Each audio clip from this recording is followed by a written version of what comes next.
Hello everyone and welcome to another Let's Talk Lord of the Rings, The Rings of Power. This time we are talking episode 5 called Partings.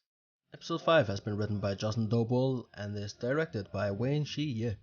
Let's start off with a nice calm moment, just like the start of this episode, where Nori and the stranger are having a little chat. Well, I say a little chat, it's more like Nori teaching the stranger some phrases. And there's one word that stands out, and it's the word peril, because she talks about it's a perilous journey when they have to migrate to wherever they're going, and she explains what it means. And when she explains what it means, he points to himself. Is that foreshadowing, or is that like nothing really to look into? The Harfoots eventually get to some kind of forest. It's some kind of dark forest, and some people believe, or some of the Harfoots believe, that almost lies a curse upon the stranger, and they want Nori and her family left behind because they bring bad luck. And they do enter this forest, and they encounter some wildebeest hybrids. I don't know exactly what they are, but the stranger actually comes to the rescue, and he slams his fist down into the ground and creates a small shockwave, sending the wildebeest wolves hybrids flying. He definitely has more powers than he's letting on. I say letting on, he doesn't really know what kind of power he has, but he has powers that we have not seen. As well as slamming his fist down into the ground to create a shockwave, he also has some sort of ice powers, because, or after he creates the shockwave, I believe his hand gets like some sort of crazy, like it gets really red and his veins like are popping out, and he puts his hand into water, and for some reason he starts freezing the water, and then for some reason Nori touches him and it freezes her arm. She tells him to stop, and I don't think he can really stop it on command, but eventually it stops, but it flings like Nori like 10 feet into the air, or not into the air but backwards, and about 4 feet into the air, and that obviously scares her, and she's reconsidering her instincts. And for the first time we see those strange people that are clad in white. They actually are visiting the impact site where the stranger landed, and we finally get our look at what could be Sauron. He's one of the suspects to be Sauron. Is he Sauron? We don't know. And then we're jumping forward to Adar, who is about to summon his legion to attack the tower where the Southlanders are. Now, when it comes to the Southlanders, they obviously have no king because Halbrand has fled, so Bronwyn has to take charge and act as not king in his stead, but she takes charge and she wants to stand and fight the enemy. She actually gets people behind her cause, until this man from last episode, the servant of Sauron, says it's better to take the chances with surrendering. He obviously just wants to get back to his master. But with his counter speech, he actually gets some people behind him, which their already small army wears thinner and thinner. And he wants Theo to follow him because he thinks he is a servant of Sauron, because he knows about the mark that Theo bears because he also bears it. And it's kinda strange that he's a servant of Sauron and doesn't even know what Sauron looks like. And speaking of not knowing who he is, the servants of Sauron and the people that followed him are finally meeting Adar, and he thinks he's Sauron. He pledges his allegiance, and he actually says, "I pledge my allegiance to you, Sauron." And Adar doesn't respond, which leads me to believe that he's not Sauron. So he pledges his allegiance to whoever Adar is, and to do that he actually has to kill a random from the crowd, which Adar chooses, and it happens to be one of Theo's friends that we saw in the previous episode. He ran away and left Theo behind. And going back to the people who actually want to fight, Theo reveals his blade to Arondir, and they find this huge statue with a blade and a man. Apparently it is a type of key used to enslave the Southlanders' ancestors, Arondir explained. If one bears the mark, that's how you enslave them, by the looks of things. Now I'm not really sure. And then finally Adar and his forces are marching upon the tower where the Southlanders are hiding. And that's the end of that in this episode. So we know that Isildur wants to go to Middle-earth, but he hasn't actually been chosen for the expedition, so he has to find a way to get on that expedition to go to Middle-earth. So he goes to his father, Elrond, who has the power to fast-track him in the expedition line, but he refuses because it seems like no one actually believes in Isildur because he doesn't really have a loyalty to any cause, and that's what his father is longing for, and he doesn't belong to any guild. Speaking of this expedition, a lot of Númenóreans are not happy with sending their people to Middle-earth based on the word of a warmongering elf, as they call Galadriel, and a measly Southlander. So they are protesting. And speaking of protesting, this seems very weird to me, is that Cayman, with influence from Isildur's sister, wants his father, Pharazôn, right-hand man to the queen, to stop people from going to war in Middle-earth, like he did with the last king. And it's like, Elrond is loyal, or is an elf friend, so he likes Galadriel, and Isildur really wants to go to Middle-earth, but it's like his sister is completely different. So where does her loyalty lie? Because it doesn't seem like she has the same goal as her father or brother. Isildur's sister wants Cayman to actually talk to Pharazôn, to speak some sense into him, to not send people to Middle-earth, and Cayman reveals that Pharazôn would rather die than take orders from an elf, and Pharazôn definitely has something cooking, because there's only one reason he is listening to the Queen's Regent, who's taking orders from the elf, or I call her the elf, Galadriel obviously. It's because it will benefit him in the long run, because going to war and placing the Southlanders king back on the throne, Halbrand, means that the king, Halbrand, will be in debt to Númenor, so he is playing the long game, and yeah, as I said, he definitely has something cooking. And it is also revealed that he is the cousin of the Queen Regent. I did not know that.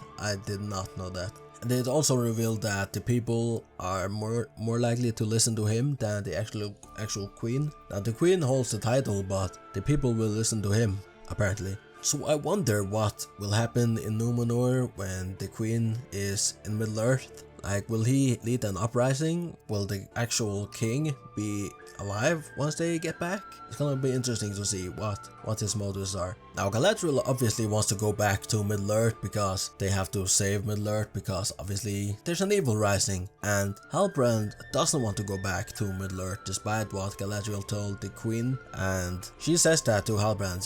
She's like, I have convinced Númenor to send 5 ships with 500 men to Middle-earth to aid the Southlanders, your people, who will be in dire need. So Halbrand may once again be king, but he doesn't want it for some reason. It's speculated that it's because he fears his ancestors, because they once sided with Morgoth. It's kind of like the same with Aragorn. He doesn't really want to be king because he's afraid of what he could become because of his ancestors. Now to something a little more lighthearted. It's not really that valuable in the story actually, but it's kinda cool. Galadriel is teaching some of the youngins to fight, and anyone who draws blood, or flesh as she calls it, will be promoted as per Elendil, and we actually get a volunteer to fight her. He obviously gets his ass handed to him. It's one of Isildur's friends, and soon they all join in, 5 of them I think. 5 youngins. They were no better though, but one of them, Isildur's friend obviously, I think he is called Valendir or something like that, he manages to scrape her dress just a little bit on the arm, which grants him the title of lieutenant.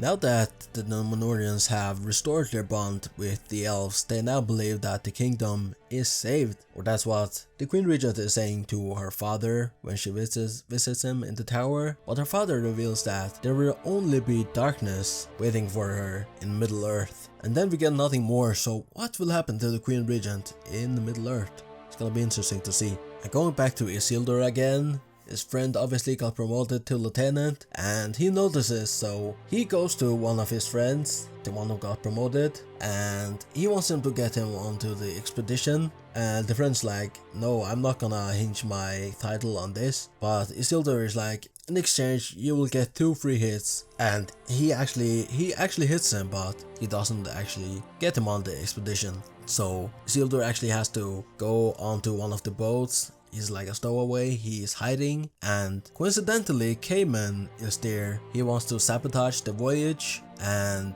he is about to set some fire to the boats, but he finds Isildur.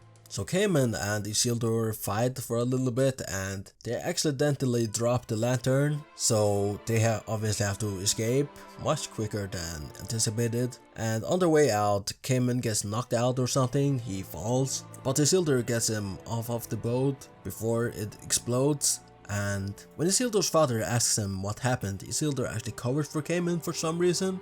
I don't really know why, guess now he owes him a favor or something, but it's like, you don't have the same goals. But those heroics get him on the expedition, but now they only have three ships, which equals 300 men. And Pharazôn is happy for some reason. He wants to delay the voyage, he wants to get more men behind the cause. Not sure what his motives are, because he wanted people to go to Middle-earth so Halbrand could owe him a favor. So I'm not really sure why he's so happy. But the only way that the queen is going to go to Middle-earth is if Halbrand comes with them, and they need Halbrand to make a decision. But eventually he takes up his sacred duty as king of the Southlands. Well, he's not king yet, but he does march with the rest of them to Middle-earth. Well, I say march, obviously he goes on a boat, but he goes with them. He's all suited up, looking badass, and he's ready. And the relationship between Halbrand and Galadriel has not been very good because they have both been using each other. But finally, at the end, they are on the same page, they shake hands and make up. And now the journey goes northeast for Middle-earth.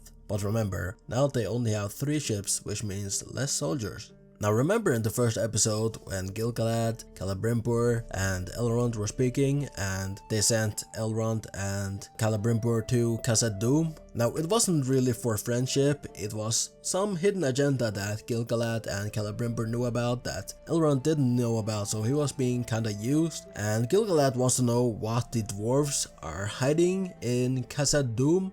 Now apparently the reason Gil-galad sent Elrond to Khazad-dûm is because of the Mithril. So apparently there lies just 3 on top of the Misty Mountains where the last of the Silmarils are hidden, and Gil-galad wants it. And we actually get our first sighting of the Balrog, which is pretty funny because they're actually using the Peter Jackson Balrog design, because the traditional Balrog is just a little taller than a man.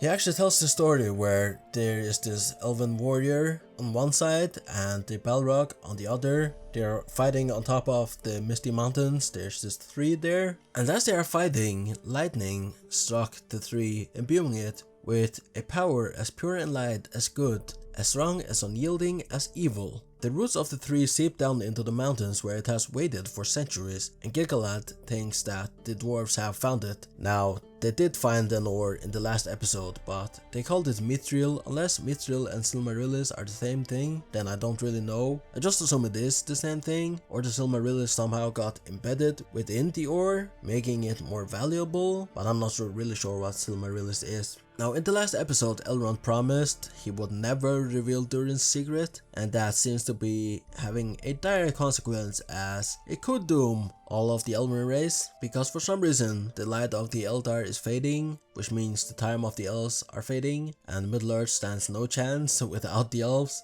So they obviously want them ores so they can rekindle the light. My last topic is that Elrond reveals why he actually came to Khazad-dûm to Durin, and how he came for the Mithril and not for friendship, and how the elves actually needed to survive where they will perish unless they leave Middle-earth. So the entire fate of the elves lies in the hands of Durin. But Durin is being nice enough, so he actually takes Elrond back to Middle-earth, and it seems like he's gonna save the elves. So yeah, good on him, even when Gil-galad was being kind of a douchebag. So there you have it, we have reached the end of the episode. This has been episode 5 called Partings, and they did part indeed, departing for Middle-earth. I will see you later. I hope you enjoyed this week's episode of actual Rings of Power, not this. Well, I do hope you enjoyed this as well, because I'm trying to make this as entertaining as possible. I will see you later, Lord of the Rings fans, and goodbye. The world is changed. I feel it in the water. I feel it in the earth. I smell it in the air.